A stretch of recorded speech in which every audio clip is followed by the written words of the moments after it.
Varicose wine సమస్యతో బాధపడుతున్నారు. Best చికిత్సను అందించే భారతదేశంలోని ఏకైక హాస్పిటల్ ఆవిస్. నమస్తే రమ్మగారు. నమస్తే జయ. ఏదైనా పెద్ద స్టోరీ చెప్తారండి? కొంచెం పెద్దది. ఒక భాగమే. అవునా? బక్క గుర్రం కథ చెప్తాం.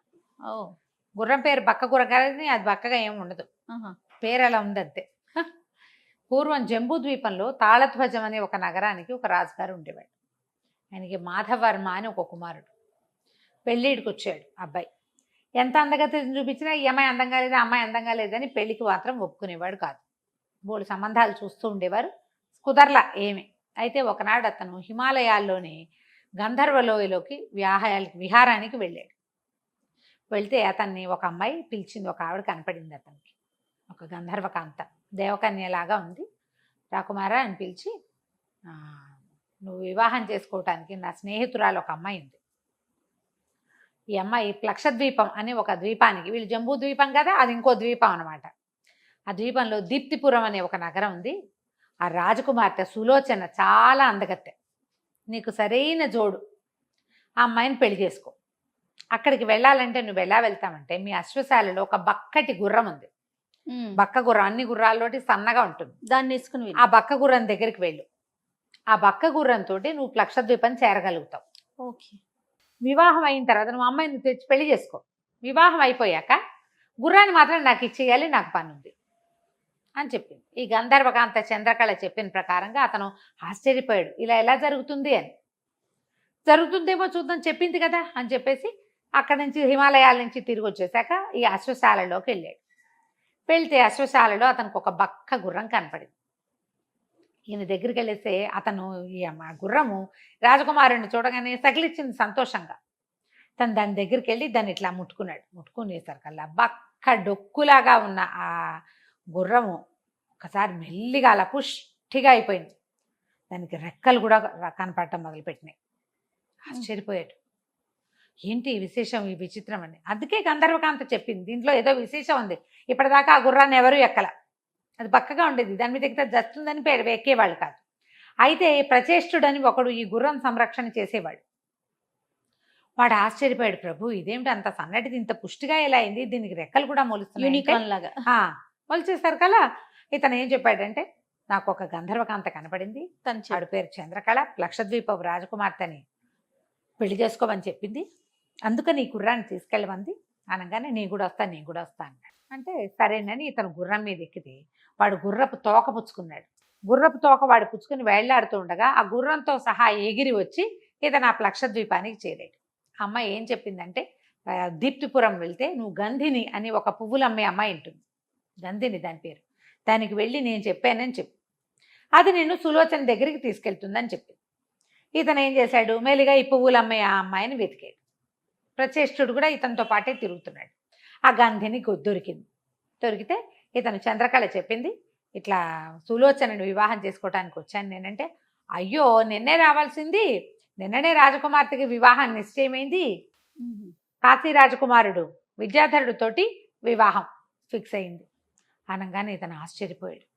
అయ్యో ఇదేంటి, నేను ఇలా చేశాను, వెంటనే అమ్మాయి చెప్పగానే చేయలేదే పొరపాటు చేశానంటే, ప్రచేష్టుడు అన్నాడు, పోనీ కనీసం పెళ్లి కుమార్తెను చూడనైనా చూద్దామ్మా యువరాజా అంటే. ఈ గంధిని ఏం చేసింది, వీళ్ళిద్దరిని ఆ రాజకుమార్తె ఉండే ఉద్యానవనానికి రహస్యంగా తీసుకుపోతే ఈ గంధిని చెప్పింది, ఇతన్ని వివాహం చేసుకోవడానికి వచ్చాడు జంబూ ద్వీపపు యువరాజు. ఆ అమ్మాయికి ఏమో ఇతను నచ్చాడు.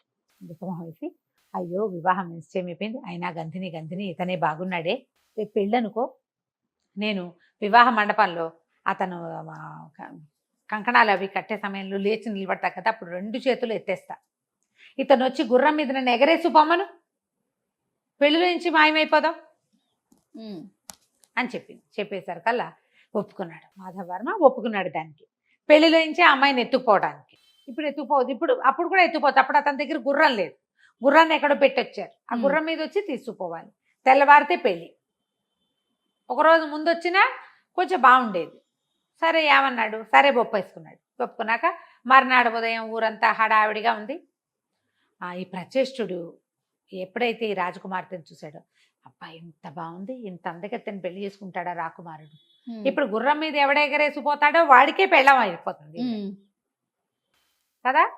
మాధవర్మ కాకపోతే నేను ఎగరేసిపోతా, గుర్రం ఎలాగో ఉంది కదా మన దగ్గర, అని ఆలోచించుకుని ఈ మాధవర్మ దగ్గరే ఉన్నట్టుండి రాత్రి పాలల్లో మందు కలిపి ఇచ్చేసాడు నిద్ర మాత్రం. అయ్యో. మాధవర్మ ఉదయం లేవల. అక్కడ పెళ్లి హడావిడి అయిపోతుంటే ఈ ప్రచేష్టుడు ఏం చేశాడు, ఆ గుర్రానికి ఏం సంబంధం, గుర్రం మీద ఎవరు కూర్చుంటే వాళ్ళని ఎగరేసిపోతుంది అది. అవును. గుర్రం మీద కూర్చుని పెళ్లి మండపానికి వెళ్ళాడు. పెళ్లి మండపం దగ్గర అట్లా రెడీగా నిలబడ్డాడు. ఎప్పుడైతే రాకుమార్తె ఈ కంకణం కట్టేటప్పుడు లేచి నిలబడి కంకణం కట్టిస్తారు. నిలబడంగానే అమ్మాయి 2 చేతులు గాల్లోకి పైకెత్తేసారు కల్లా ఇతను గుర్రాన్ని ప్రేరేపించి రెక్కల గుర్రంతో ఎగురుకుంటూ వచ్చి రాజకుమార్తెను ఒక్క ఉదుటను గుర్రం మీదకి లాగేసుకుని ఎక్కించేసుకున్నాడు. మరి గుర్ర దాటేసింది. అయితే ఈ బట్టలు వేసుకున్నవాడు మాధవర్మ కాదేమోనని అమ్మాయికి తెలియలే. ఎక్కడికో తీసుకెళ్ళి ఒక చోట దింపాడు. ఆ దింపింది ఎక్కడ దింపాడు వాడు, ఈ ఊళ్ళోనే, ఈ దీప్తిపురంలోనే నగరానికి చివర ఒక ఉద్యానవనంలో దింపాడు. దింపితే ఈ అమ్మాయి దీర్ఘాంతపై, నువ్వెవడివిరా, మాధవర్మ కాదు కదా నువ్వు. నేను ప్రచేష్టుండి, నేను కూడా మాధవర్మతో పాటు ఈ గుర్రం ఎక్కే వచ్చాను. ఇప్పుడు నువ్వు మాధవర్మ నిద్రపోతున్నాడు, నువ్వు నాతో ఉన్నావు, నన్నే పెళ్లి చేసుకోవాలన్నాడు. అమ్మాయి ఏం చేస్తుంది, ఆవిడ కళ్ళ నీళ్ళు పెట్టుకుని అయ్యో ఎంత పొరపాటు చేశాను, అటు ఇటు కాకుండా పోయానే అని బాధపడి ఏమంది, చేతి నుంచి రత్నాల కంకణం ఒకటి ఉంటే అది తీసి చేతిలో పెట్టింది. సరే ఏం చేస్తావు, అతనంటే రాజకుమారుడు, నువ్వు గుర్రాల శాలలో ఉండేవాడివి, ఇవి తీసుకెళ్ళి పుస్తలు అవి చేయించుకురా, పెళ్లి చేసుకుందామని తెలివిగలదు. అనగానే వీడేం చేశాడు, వాడి బ్రెయిన్ ఏం పని చేస్తుంది, వాడు ఏ జాతికి సంబంధించిన వాడు ఆ జాతికి సరిపడా ఐడియాలే వేయగలుగుతాడు, అంతకంటే తెలియదు వాడికి. ఒక మోసం చేయగలడు, మోసాల మారిగా వాడు ఉండలేడు. వాడేం చేశాడు, ఈ రత్నాల కంకణాన్ని చేత పుచ్చుకుని ఊళ్ళోకి తీసుకుపోయాడు. దాని మీద రాజకుమార్తె పేరుంది, అది ప్రత్యేకంగా రాచనగర్లో వాడే వస్తువు.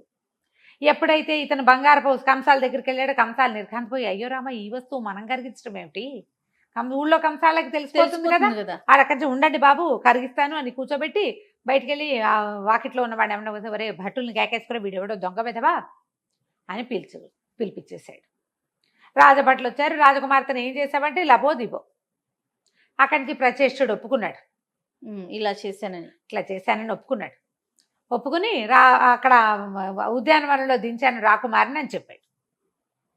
వీడు ఉద్యానవనానికి వెళ్ళేసరికల్లా ఆ రాకుమారి ఏం చేసింది, ఇక్కడ ఉంటే వీడికి దొరికిపోతానని ఆ గుర్రం ఎక్కి ఆవిడ వెళ్ళిపోయింది.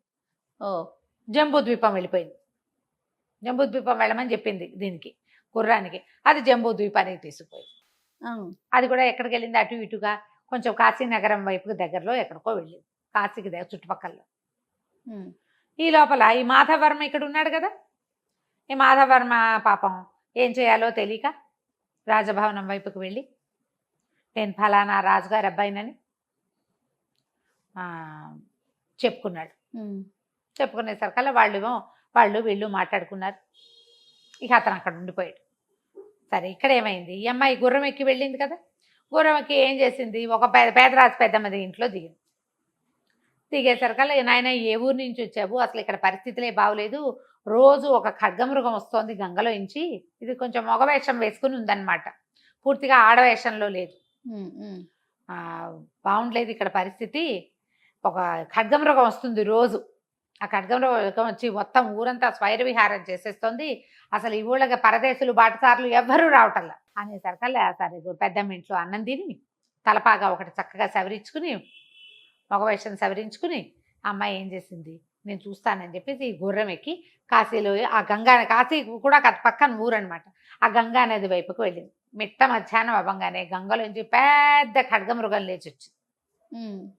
లేచి రావటం ఆశ్చర్యపోయింది, ఇదేమిటి ఇట్లా జరిగింది అని. అది చూసి ఏం చేశారు, గుర్రం రెక్కలది కదా, నడిచొస్తుంటే ఖడ్గమృగం గుద్దేస్తుంది, ఎగురొచ్చేదాన్ని ఖడ్గమృగం ఏం చేస్తుంది, పైనుంచి ఎగిరి వస్తూ ఈ ఖడ్గమృగాన్ని ఒక్క వేటుతోటి కొట్టేసేసరికల్లా ఇట్లా ఇది ఉంటుంది కదా దానికి కొమ్ము, ఆ కొమ్ము విరిగేసరికల్లా పెద్ద కేక పెట్టి ఆ ఖడ్గమృగం కూలి పడిపోయి అందులోంచి ఒక బ్రాహ్మణ ఆయన, ఒక ఆయన ఋషి లాంటి ఆయన బయటికి లేచి వచ్చేసరికల్లా అమ్మాయి ఆశ్చర్యపోయింది, ఎవరినైనా మహానుభావ నువ్వు అంటే, ఇది ఒక శాపం వల్ల ఇలా అయ్యానమ్మా,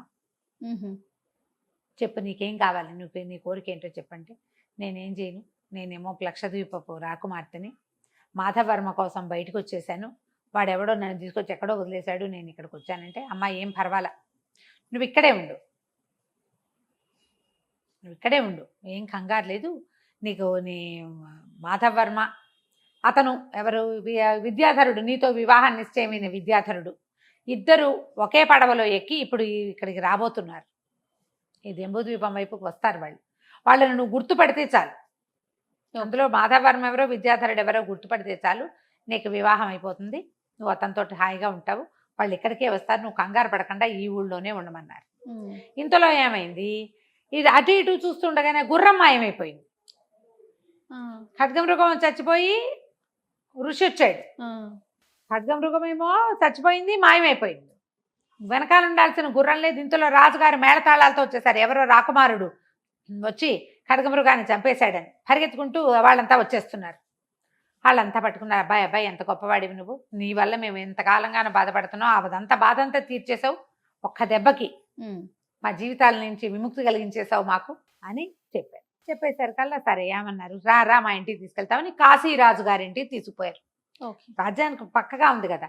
కాశీరాజు కుమార్తె ఒక అద్భుతమైన అందగత్తె ఒక అమ్మాయిని ఇచ్చి పెళ్లి చేస్తామన్నారు. ఆయన ముందే చెప్పాడు, ఆయన ముందే చాటింపు ఉంది. పెద్దమ్మ చెప్పింది అనమాట, ఈ అమ్మాయికి సులోచనకు చెప్పింది, రాజుగారు అర్ధరాజ్యం ఇస్తానని రాకుమార్తెనిచ్చి పెళ్లి చేస్తానని అన్నాడు అని చెప్పింది. ఇప్పుడు ఈ కుమారుడు రాజకుమారుడు వచ్చి ఈ ఖడ్గమృగాన్ని చంపితే పెళ్లి ఎవరికి చేయాలి, సులోచనకి ఇచ్చి పెళ్లి చేయాలి. ఆ అమ్మాయి ఏమందంటే, కాదండి కొంతకాలం వేచి ఉండండి, నేను ఇప్పుడు వివాహం గురించి ఆలోచించట్లేదు, అర్ధరాజ్యం ఇస్తామంటే ఇవ్వండి. సరే రాజ్యంలో ఉండటం మొదలుపెట్టింది. కొద్ది కాలానికి ఈ లక్షద్వీపం నుంచి కొన్ని పడవలు వచ్చినాయని వాటిలలో వజ్రాల వర్తకులు వాళ్ళు వచ్చి అలా వచ్చేవి. ఆ ద్వీపం నుంచి ఈ ద్వీపం నుంచి కొన్ని చోట్ల ముత్యాలు, కొన్ని చోట్ల రత్నాలు అలా వచ్చేవి. అయితే ఒక రత్నవర్తకుడు ఒకడు పడవతో వచ్చాడంటే సరే ఆ రత్నాల వర్తకుడిని రమ్మంటే రత్నాల వర్తకుడు బోల్డని బాక్సులు పట్టుకొచ్చాడు వారి వస్తువులు చూపించడానికి. ఆ బాక్సులు పట్టుకొచ్చిన వాళ్ళలో ఇద్దరు అబ్బాయిలను చూసి ఈవిడ ఆశ్చర్యపోయింది సులోచన. ఒకడేమో మాధవవర్మలాగా ఉన్నాడు, ఒకడేమో విద్యాధరుడు లాగా ఉన్నాడు. వాళ్ళిద్దరూ ఎందుకు ఇతని దగ్గర బాక్సులు మోస్తున్నారో తెలియలే, కానీ వాళ్ళని గుర్తుపట్టింది. విద్యాధరుడితో ఏమో పెళ్లి తప్పిపోయింది కదా. అవును. మరి మాధవవర్మతోటి ప్రేమించి అతని వెనకాల వచ్చేద్దాం అనుకుంది. అతను బాగున్నాడని వచ్చేసింది, మేలుబడి వచ్చేసింది కదా. సరే ఏమనుకుంది, బాగా ఆలోచించుకుంది, ఏం చేయాలో తెలియలే. అయితే కొంచెం ఆలోచించగా అప్పుడు గుర్తొచ్చింది ఏంటంటే అమ్మాయికి అతను చెప్పాడు, నువ్వు ఏం భయపడద్దు, నిన్ను వదిలేసిన విద్యాధరుడే, నువ్వు వదిలిపెట్టి వచ్చేసిన విద్యాధరుడు కాశీరాజకుమార్తెని పెళ్లి చేసుకోవాల్సిన వాడు, అసలు ఈ అమ్మాయి కంటే మీకు ఎక్కువ ఆస్తుందని మీ దగ్గరకు వచ్చాడు అని చెప్పి అందుకే అతను ఇక్కడికి వస్తున్నాడు మళ్ళీ. సరే ఈ అమ్మాయి జ్ఞాపకం చేసుకుని సరే ఓ పని చేద్దామని ఈ రత్నాల వర్తకుడికి చెప్పింది. అబ్బాయి అయ్యా మీతో పాటు ఉన్న వాళ్ళిద్దరు చక్రవర్తి కుమారులు, అతనేమో జంబూద్వీప చక్రవర్తి కుమారుడు, ఇతనేమో ఈ కాశీకి సంబంధించిన ఇంకొక రాజ్యానికి సంబంధించిన రాకుమారుడు. వీళ్ళిద్దరికి పెళ్లిళ్ళు చేయిస్తాం మేము, ఇద్దరిని పెళ్లి కొడుకులుగా అలంకరించి తీసుకురా అని చెప్పి పంపించేసి అక్కడి నుంచి రాజకుమారికి కబురు చేసింది అనమాట, 2 వివాహాలకు ఏర్పాటు చేయండి అని. వీళ్ళకి అర్థం కాలేదు. ఈ అబ్బాయిని ఇప్పుడు మగవేషంలో ఉన్న సులోచన కాశీరాజకుమార్తెను కనుక వివాహం చేసుకుంటే ఒక పెళ్ళే కదా, 2 పెళ్ళిళ్ళు ఎందుకు అవుతాయి? రాజకుమార్తెను చక్కగా పెళ్లి కూతురుగా అలంకరించారు.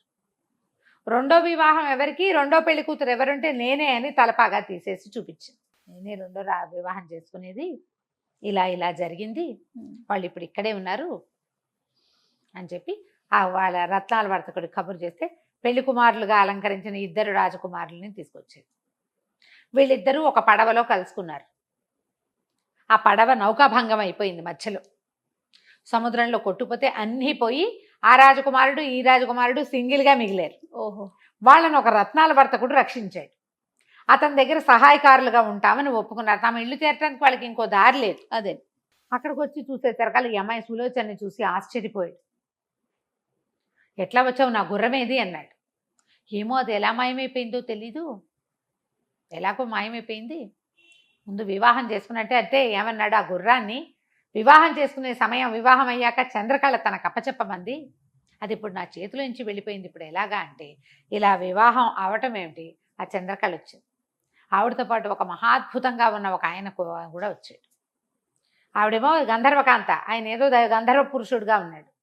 ఆవిడ నవ్వుతూ చెప్పింది, ఇదిగో నీ బక్క గుర్రం అని అనగానే ఇదేమిటి, ఏం జరిగింది అంటే, మేము గంధర్వులము, ఒకనాడు మేమిద్దరం కలిసి వ్యాఖ్యాలకు వెళ్తుంటే బాగా నవ్వుకుంటున్నాము. పక్కన ఒక ఋషి ఒక ఆయన తపస్సు చేసుకుంటున్నాడు. నేను విపరీతంగా నవ్వాను.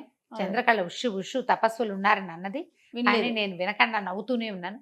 నా నవ్వు వినేసరికల్లా తపస్సు చేసుకుంటున్న ఋషి, గుర్రంలా సకిలిస్తావేమిట్రా, ఇట్లా ఆ సకిలింపు ఏమిటి, ఆ నవ్వేమిటి, గుర్రంలా మారిపోమని చెప్పించాడు. నేను కూడా ఊరుకోలేదు.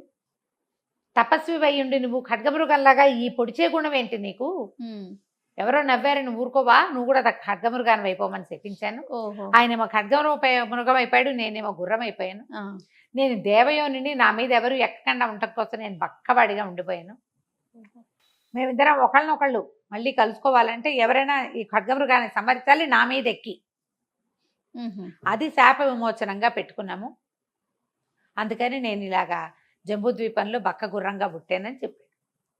ఆ గుర్రం ఇప్పుడు ఎప్పుడైతే ఖడ్గమృగం కొమ్ము విరిగి చనిపోయి ఋషి బయటకు వచ్చాడో, ఈ గుర్రానికి శాప విమోచనపై గంధర్వ పురుషుడు కూడా వెళ్ళిపోయాడు. ఓకే. కాశీ రాజకుమార్తె విద్యాధరుణ్ణి పెళ్లి చేసుకుంది. ప్రీవియస్ ముందు వాళ్ళ పెళ్లి కుదిరి ఉంది. ఆ ప్రకారం వాళ్ళ పెళ్లి అయిపోయింది.